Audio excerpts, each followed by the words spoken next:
The Power Five, Big Ten Conference, ACC or Big 12, Miami, Texas, SEC Conference, Pac-12 Conference, for the Final Four. Well, at least they got a monopoly on football. Hey everyone, this is Will O'Toole welcoming you to another edition of Park Greek Sports History. This week, I want to revisit the whole time clock with the pitcher and the hitter in baseball. The new rule this year, 15 seconds, and I'm still trying to learn certain nuances of it as well. Didn't realize until I started seeing a lot of hitters going down, not on a called third strike, but on a called 15-second rule. Boom. The umpire whistled it dead. The at-bat called the guy out on a ghost strike. So it's kind of crazy that way. But I think the implementation of this rule is going to make many baseball fans, myself included, because I've been harping on this for so long. I think it's going to make us very happy. And I'm going to use some examples from previous baseball seasons, as I did with Bob Gibson, but I really want to get into it a little bit more just to really seal the deal, so to speak, and show you some iconic games, some classic games, and how, let's say, time element was never a factor. In fact, the fact that the game was, let's say, framed within a certain amount of time makes for them as even more of a classic. But I really want to start with the basketball as we're getting down now to the Final Four. As I'm coming to tape here, I didn't, as my cartoon states, I have Miami going against Texas, the ACC representative, the last ACC representative. Boy, this is a long time since North Carolina has not been in it, because when you think ACC, just like when you think Pac-12, you think of probably the two most iconic basketball programs in the history of the NCAA.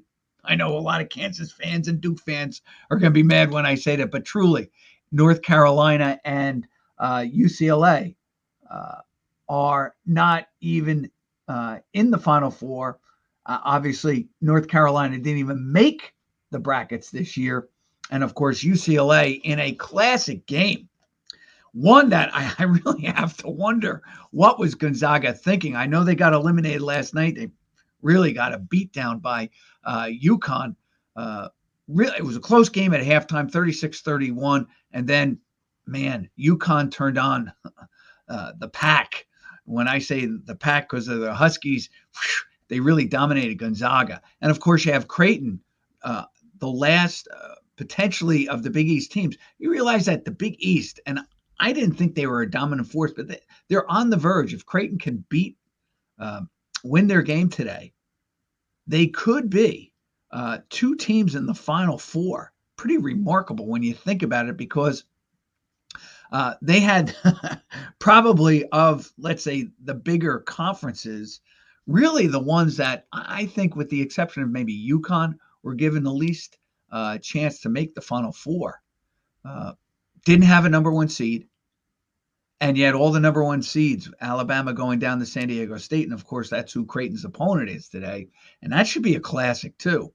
Potentially could be a really good game. Creighton, and I'm going to, they have just, at least against Seton Hall, they did show it the other night against Princeton. Man, they can turn on the 3 points when they want to, it seems. And it seems like every guy in that team, at least they did it against Seton Hall, can hit the three at will from anywhere on the court, whether it's even in their own side of the court or in the offensive side. Man, they just seem to just launch rainbows, like just go in the basket from anywhere. And I do like Creighton in this game. And you know how I am with predictions. You can take them as you want. And probably the Miami-Texas game, I don't know if I had to, I would probably go with Texas. I watched them a couple of times earlier. I just think they're a very physical team, and they just may be able to outlast Miami to become the Big 12 representative in the Final Four. But it could be an interesting one with FAU beating Kansas State yesterday. Should be an interesting Final Four, nonetheless, with UConn, FAU, potentially Creighton. Even San Diego State would make an interesting one and actually add more to my cartoon about, let's say, less of the dominance of the Big Five this year and more of, the little schools, because this could be potentially, if Creighton does make it their first trip to the Final Four, and of course Texas and Miami. Miami has never been to the Final Four, and I'm just trying to think. I don't think Texas was offhand, but it could be a first trip for both of those as well. But here's the funny thing: Texas is eventually leaving the Big 12 for the SEC. So I don't know how Big 12 fans are feeling about Texas right now. I think they got crushed yesterday with K-State losing at Madison Square Garden. That was a great game. And again, I will tell you, their big star guard for K-State, he had a sensational game, but they were up 57-50. Noel comes down and he launched a three. I have to be very honest. I was like, that's in. The game is done, because they would have put them up double digits. I think maybe 10 or 11 points. I think 10. Anyway, the ball goes in and out, gives life to FAU. They battle back and, of course, win the game, hitting some crucial free throws at the end. And it was interesting because I didn't see the first half, so I was listening to it on the radio. And one of the announcers had said he was talking, I guess, right before they went on the air, to one of the Conference USA coaches who had said if they cut down on their turnovers in the second half, they'll win the game. Well, I believe they had 18 turnovers in the first half alone, and it accounted for 18 points. So I'm thinking to myself, they still have a lead, and yet they had all these turnovers. Okay, so I'm saying to myself, even if they half that, they should win this game by maybe 8 or 9 points. Well, wouldn't you know it, FAU did just that. They cut down, I think they had 6 turnovers in the second half and win the game. So they did a nice job. And FAU, I'm sure that none of the pundits really gave them a chance. They were in that lethal 8-9 part of the brackets. I've said this before. If you're 8 or 9, it really doesn't matter. You just don't want that spot. I'd rather be a 12 or an 11, because even if you win that game, you usually have to play a buzzsaw number 1 team.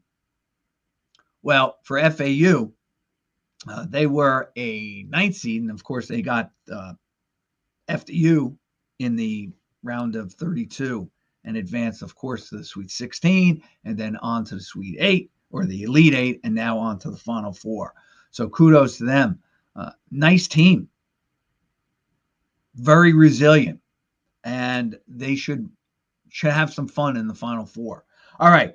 That being said, I want to get into a comment that Brian Dutcher, who I know who he is because the ghost of Brian Dutcher has haunted me. He was an assistant coach in that 89 Michigan team that bested Seton Hall in a classic overtime game. I know I'm using the word classic, but that's all I'm going to be talking about are some classic games. And so if I'm redundant, too bad. But that Michigan game, of course, Michigan winning with 2 free throws, 80-79 in overtime over Seton Hall, dashed my championship wishes. But what are you going to do? You come back the next year, as they say in Brooklyn, wait until next year. So I've been waiting since 89 to get there again. Hopefully it will happen sooner than later. Anyway, Brian Dutcher said something that was interesting, and it did give me pause. I'm not saying I didn't think about it, but when he said it today, I really did some investigating on it. And he was talking about going to be more realignment. I have said this before. Realignment is never over. In fact, it wouldn't surprise me to see some of the Big East teams that joined the ACC, or the rumor of West Virginia leaving the Big 12 because of travel. all right, leaving the Big 12 and going somewhere else, another conference that has teams closer to their venue, like the ACC or maybe the Southeast Conference. But Brian Dutcher, outstanding coach for San Diego State, has done a marvelous job with the program, taking it over for Bill Fisher when he left Michigan and then took over San Diego State. Anyway, he was saying about realignment, but he also was mentioning something that it really is going to be interesting how this happens. And I'm going to use USC because they are the latest members, along with UCLA, to the Big Ten Conference. And really, I'm just using football.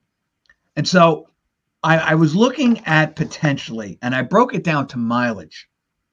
And here's how I did it. Do you realize USC and UCLA, boy, oh boy, they are going to really be traveling the skies when they play football. And I'm just using football because it's probably the easiest sport in order to not so much transport equipment and players, but since you're only doing it once a week, it makes travel that much easier for the program than, let's say, volleyball or baseball or basketball, women's or men's volleyball, women's softball, etc. Those games where you're playing or having a new opponent almost every 2-3 days. Basketball season is probably one every 4 days on the average if you break it down. But that's almost twice a week. And in some respects, sometimes they are playing 3 times a week, regardless. So what I did was I broke down the future Big Ten into 4 divisions. And I'm just calling them this: East, Mid-East, Central, and the West. All right. I think it's pretty, and I did it all by, as best I could, logistics, according to geography. So I have Penn State, Maryland, Rutgers, and Indiana in the Mid-East. I have Michigan, Ohio State, Michigan State, and Purdue in the Mid-East. I have Illinois, Minnesota, Wisconsin, and Northwestern in the Central. And then I have in the West the 2 Pacific Coast teams, USC and UCLA, along with Nebraska and Iowa. I was actually amazed about this. All right, I'm going to get to Iowa in a second. I was actually amazed about this, but it makes sense. So here's what I did. I based it all on mileage from the California conferences. Now, the longest journey that theoretically USC, and I'm going to use USC and I'm going to compare it with their 2023 schedule. Here's what they have on the schedule for next year. USC plays San Jose. They are 308 airline miles from USC. Stanford is 356 miles. Nevada, 390. Arizona State, 365. Arizona, 451. Colorado, 717. Utah, 589. Washington, 960. Cal in Berkeley, 346. And Oregon, University of Oregon, 746 miles. Plus, they always play their game against Notre Dame. And I do believe that one is on the road. I'm just trying to, it's usually the odd years at Notre Dame, South Bend, even years in Los Angeles over the Thanksgiving Day weekend. 1,823 miles. The longest distance they have to travel next year is 1,823 miles. Now, what I did was this. I added up whether USC was on the road or at home. And I did the airline mileage, all right, for all the teams that are involved in USC's schedule for next year, either playing USC in LA or having USC travel to their venue. And I came up with estimated 5,951 miles. So let's just say 6,000 miles that all teams playing USC's schedule are going to put in the air. Then I did a theoretical 2024 schedule for USC. I had them playing, of course, every team in their own division. and then one game outside their division in the Big Ten. So, for example, I have USC playing, of course, UCLA. And of course, there shouldn't be too many airline miles on that, but there is bus. Probably you're going to be busing them and going cross town with UCLA and USC is always probably an adventure. I've never been to the Rose Bowl or the Coliseum in LA. Going to Nebraska is 1,279 miles, or Nebraska going to LA, 1,279 miles. Going to Iowa, I didn't realize this. Iowa is actually closer, all right, than Minnesota or Minneapolis. I didn't realize that. It's 1,342 airline miles. Now, I also know this. Another sideline. I didn't realize that road miles are different from airline miles. Okay. And in fact, I actually thought it would be probably shorter. I don't know why. All right, but there is a difference. So we're just using airline miles here. All right. Now I'm just doing this. So they would play those three teams in the West. Then I picked off one. I took the shortest distance team, and that happens to be Minnesota from the Central, 1,535 miles. The farthest is going to be Northwestern when they play them, 1,741 miles. Probably because you got to actually fly into Chicago, probably take a bus. But this was still airline miles. Then they would play one team in the Mideast. And the shortest distance there was Michigan State, 1,920 miles to East Lansing from LA. And then I took the one with the shortest distance in the East, and that happened to be Indiana. Makes sense. 2,052 miles. So anyway, I totaled up all those. I added San Diego State because I thought it was a big-time program that was closer. Yeah, I know they could probably play, quote unquote, let's say Sacramento State, or they could play Nevada or something like that. But I tried to take the one program I thought was closest to them that plays at the same level. So it's San Diego State, 152 miles. I didn't realize it was that far as well. Man, I always thought maybe San Diego was 120 miles, 152 miles. Even if you're doing 60 miles an hour, you're still 3 hours away. All right, by bus. Total them all up. So obviously USC is not going to be on the road. They're going to be probably more home. Usually schedule more home games than you do away games on the college level, because that's where you get the cupcake schools to come in and they get a cut and pay and a cut of the revenue and all the rest of it. Okay, so added them all up. Ready? Now I had USC playing their schedule next year, 6,000 total air miles, 5,951, with all the teams involved playing USC, either in LA or on the road. Ready for this? All the teams. Now, this is 1, 2, 3, 4, 5, 6, 7, 8, 9. This is only 10 games that I have. You'd be playing Indiana. You would be playing Michigan State. Interesting, too, that Purdue is actually farther away than any of the other ones in the Mideast, and yet Indianapolis is closer.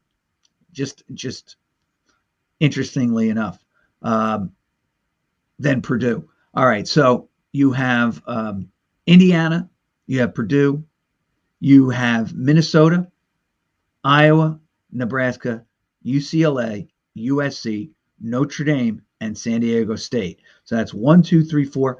Basically, if you add those all up, you get double 13,000 miles. I think it was 13,582. Let's just cut that and say it's 13,000 miles. But that's only one way. Just like the 6,600 miles is only one way, because either you fly them in, you got to get them home.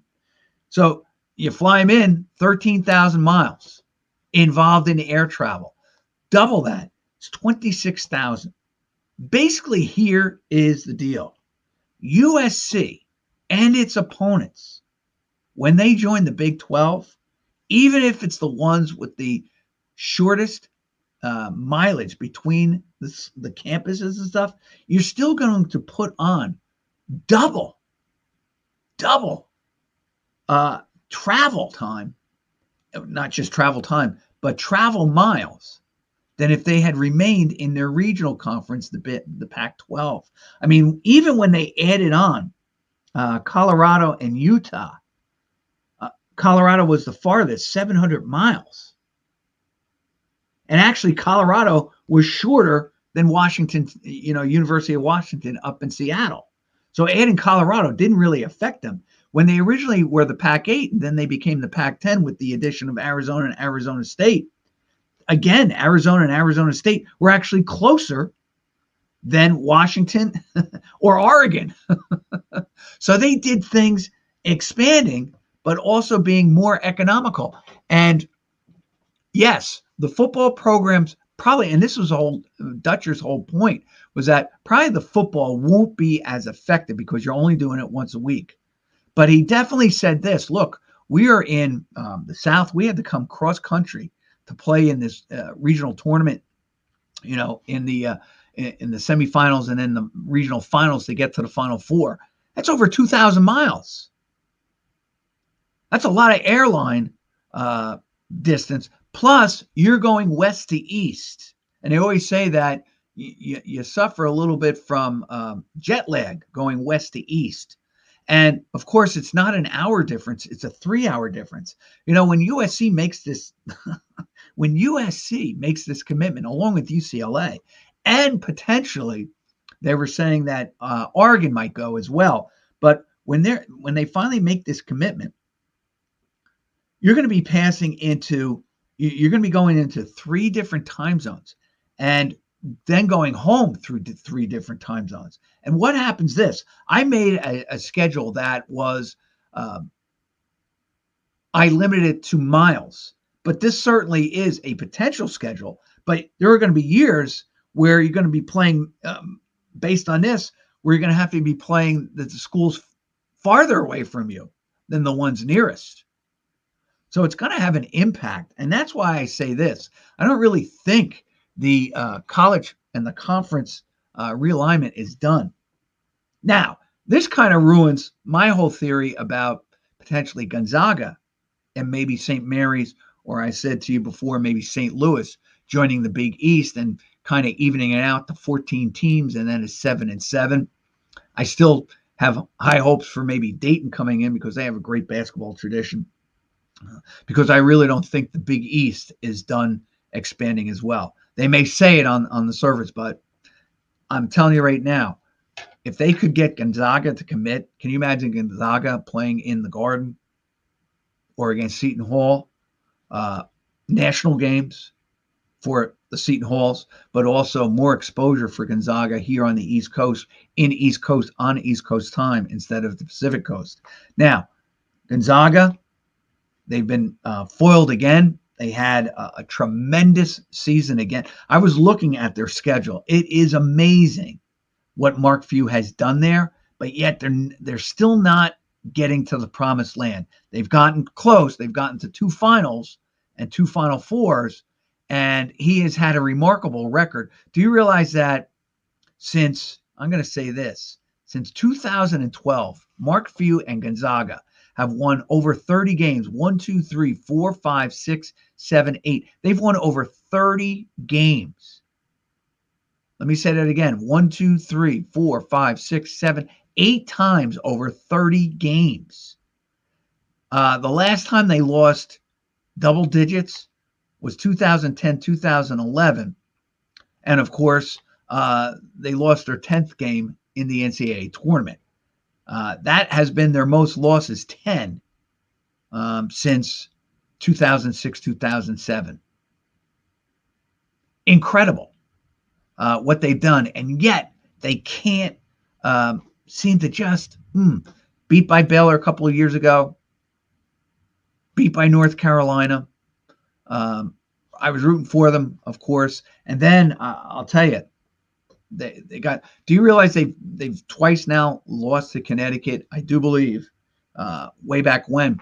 I think Connecticut's first march to their NCAA championship, they beat Gonzaga in an Elite 8 game.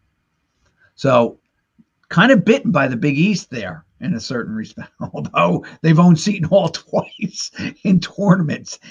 When Seton Hall won the Big East tournament, I thought, ooh, and then they got the worst outside the 8-9. They got the worst draw in the first round playing Gonzaga. It was not a good game for Seton Hall. But I think if Gonzaga, now, they'd be traveling a ton of miles, their basketball team. And of course, there would be a way you could probably work it where maybe Gonzaga takes an East Coast trip. Maybe what they could do is, since that would happen, is say, listen, over the Christmas holidays, what we're going to do is have maybe Gonzaga come out, play Nova, St. John's, maybe Providence and Seton Hall, or alternate. You still have to get Georgetown in there, but play 3 teams basically in a space of 6-7 days, and then have those teams reciprocate. Now, they would only have to go out for once, one and done basically each year. But if Gonzaga were really being drawn into the Big East, maybe they can convince, hey, take another West Coast team like a St. Mary's. And I've said before, I don't think BYU is really out of the discussion. Like I've maintained, these conferences are not set in stone. There's rumors that they're going to grow and just continue to explode. And it would probably be to the Big East advantage to add a couple of teams just to make them stronger, a bigger, let's say, footprint on the athletic landscape, etc.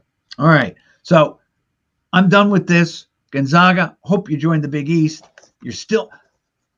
One other thing, they nearly didn't even get their meeting with UConn in a really inexplainable situation. They're up the other night by 9, and of course I'm rooting big time for.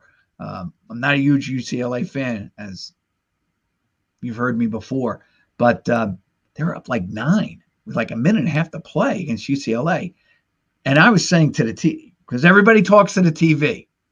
Any fan talks to the TV. You know that if you're into a game, you talk to the TV. And I'm talking to the TV. Don't foul. Just let them score and just take time off the clock and get fouled. But when you know it, they came down, I think, on 2 successive trips. Now, Gonzaga's up 9. The guy comes down, converts either a layup or the shot and got fouled. Gave him 2 easy points with no time. Cut the lead from 9 to 3. Then UCLA bombs a 3 to take the lead. And you say, wow. And then you figure maybe Gonzaga's dead. But Gonzaga came out of the timeout. You got to give them credit. Their kid, Swarthmore, I think his name is. Let me just look. He just buried a 3 it was unconscious, just comes down. The guy sets him up and he just buried it. It was, Strother, Julian Strother comes down 6'7" from Vegas, went to Liberty High School, averaged 15 points this year, just comes down. He's a junior, just comes down and buries a 3 to seal the deal for Gonzaga and send UCLA again home on basically a last-second shot, because they did that to get to their second Final Four, to I believe, the championship. To the championship game, and they ousted UCLA almost in the same exact way. I'm telling you right now, making the tournament is unbelievable. Now, is it expected of some schools, some conferences to make it every year? Yes, I think that was Rutgers' plight. I think that's why they were a little upset. There were a ton of teams, though, with 15, 14 losses this year. I don't know whether more teams are scheduling games against, let's say, more equal suitors. Bravo to that. It's going to have to be taken into account in the future. And I do like the fact that everyone is playing tougher schedules that way. It makes it for fun. As I've suggested, I wish Seton Hall and all the Big East would play kind of like what Big 12 did against the SEC. They came out of the conference during, I think, February and played a team outside their conference. Give them a break, but also give them another competitive game. And I don't know whether you can say if there's any statistical data that says it helped improve a team or whatever. But I just think sometimes coming out, playing a team, gives you also a better understanding of where your team might be coming to the NCAA. Anyway, uh, Gonzaga had another fantastic year, and it remains to be seen what's going to happen. Um, what is going to transpire with the expansion of these leagues and how that's going to affect, the lesser tier, the lower tier, the middle tier, and I, you know, the Big East. I kind of consider kind of like if all the other ones are like A plus. I would say the Big East because of their basketball reputation. Of course, here they are on maybe the threshold of putting two teams in the Final Four in a year that I would deem weak. All right, getting only five teams in. Um, it says a lot for them. I would give them like A minus. All right, because obviously they don't play football, so it knocks them down a peg. Anyway, it should be interesting, and what's going to happen in the future. All right, now I want to get to this. You may be able to time my hitters and pitchers, but you ain't gonna tick tock me when I argue with you. Right. Now, I know the cartoon kind of goes against all my premise about the addition of the clock, but it is important, the clock and that 15-second. Like I said, I've seen a couple of guys banged out on an imaginary strike already this year, and I only had to laugh.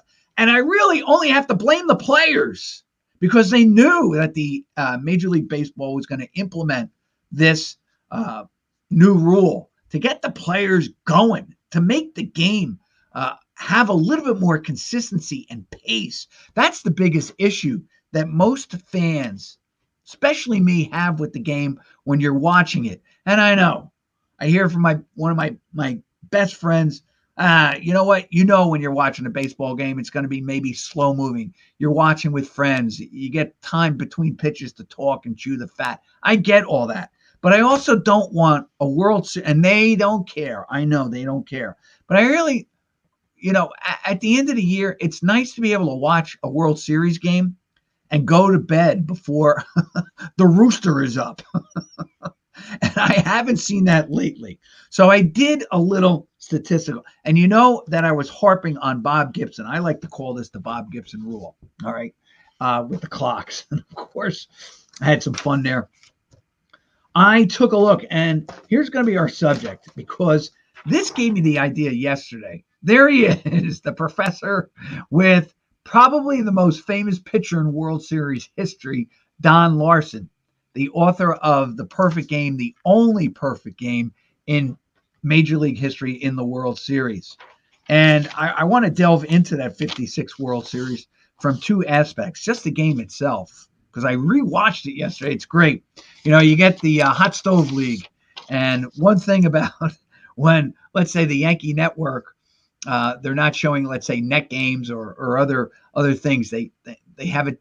I love it, actually. So they repeat a lot of, let's say, Yankee broadcasts or great Yankee games in their history. And of course, they have a ton of them. But I did see at one time the 56 World Series, Game 6, with Larsen's perfect game, but I only saw, let's say, the last inning. Well, yesterday I got to see the first few innings. I didn't get to see Mantle's home run, but there's a lot of things that go on in this game. But I'm going to get back to the game itself and just talk. Do you realize that length of that game was 2 hours and 6 minutes? That is 126 minutes of the length of the game. And what I did was this, and maybe I didn't make it, I don't know, as understandable with Bob Gibson, but I've had time to, let's say, even do more of the numbers and all the rest of it. So what I did was in that game, I took the amount of plate appearances and I divided the plate appearances into the time of the game. So there were actually 51 plate appearances in that game. And do you realize this? I figured it out that if you break that down, there were 51 outs. All right. There were two pitchers in that game. The other pitcher in that game was the marvelous Sam Magley. Pitched a great game.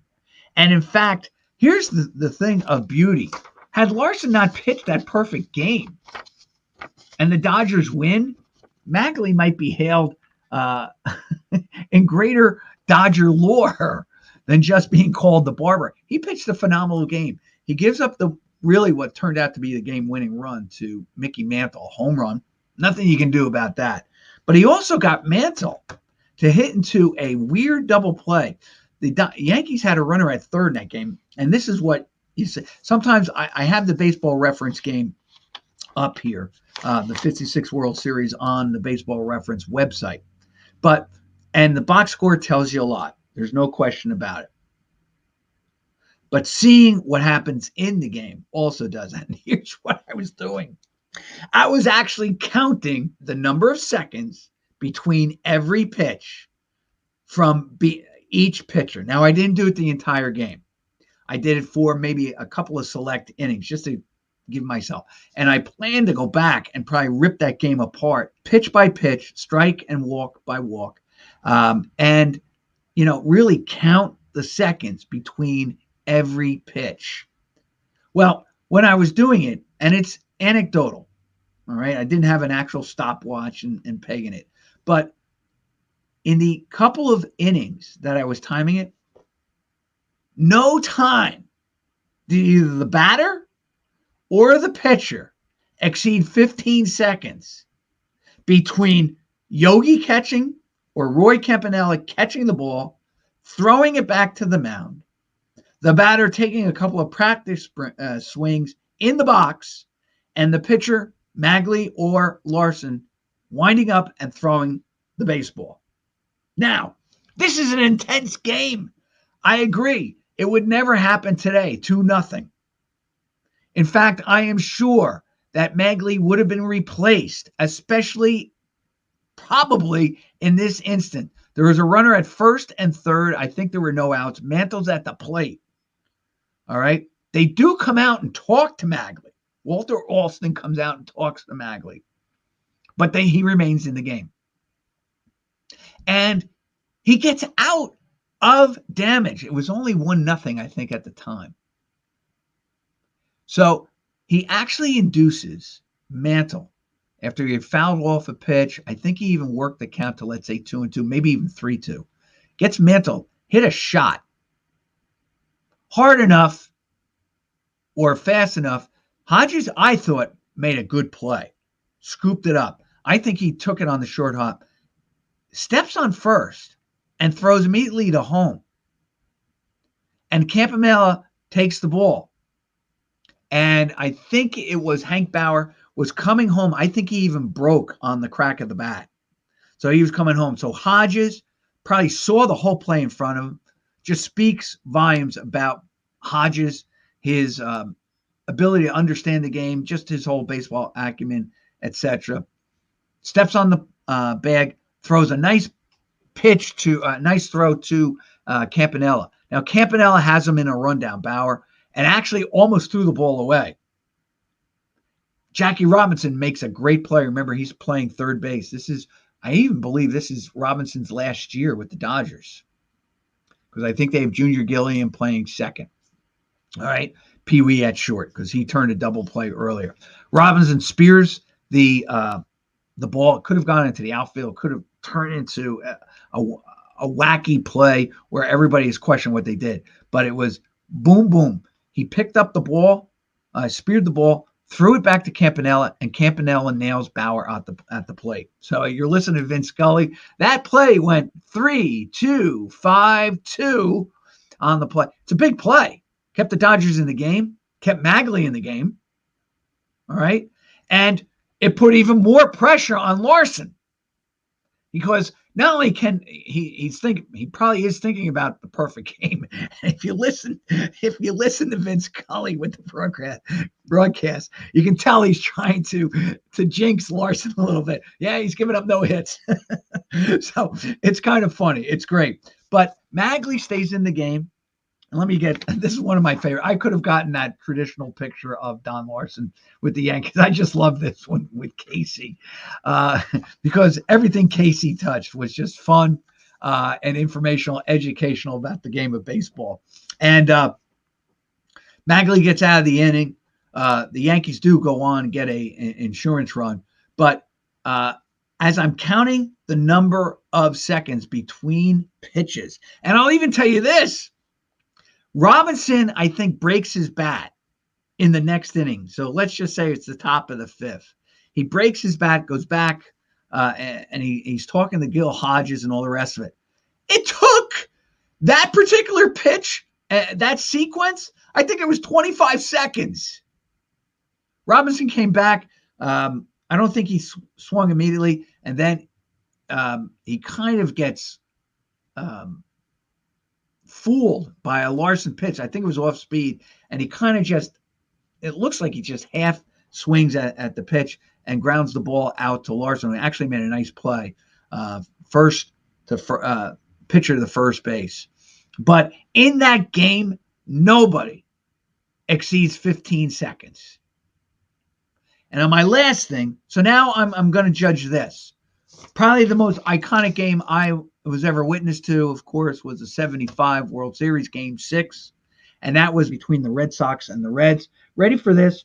Total hours, because that went 12 innings. And it's 20 years or 20 seasons later. There were 12 pitchers in that game. There were 102 batters. The game went 4 hours and 1 minute. Each batter or plate appearance lasted, on average, 2 minutes and 22 seconds. In the Larsen one, 2 minutes, 13 seconds. There's no reason why two games opposite of each other in terms of both game 6, but one, a litany of pitchers, the other, two great pitchers going, having great games going at it. One having the fewest number of hitters to face a pitcher, a perfect game. The other, a 12-inning classic, as I said, keep repeating that word classic, but it was. Various pitchers coming in, and neither one plate appearance for each batter. And of course, it's probably even less, but I'm just saying it right now, just using that. 2 minutes and 22 seconds with the Red Sox and the Reds. 2 minutes and 13 seconds for the Yankees and the Dodgers. There's hope yet to get these games under 3 hours and maybe at 2.5 hours if they really invoke this time count in the game of baseball. Hey, this is Will O'Toole. Thank you once again for joining me. Park Ridge Sports History returns with another episode next week. Thank you.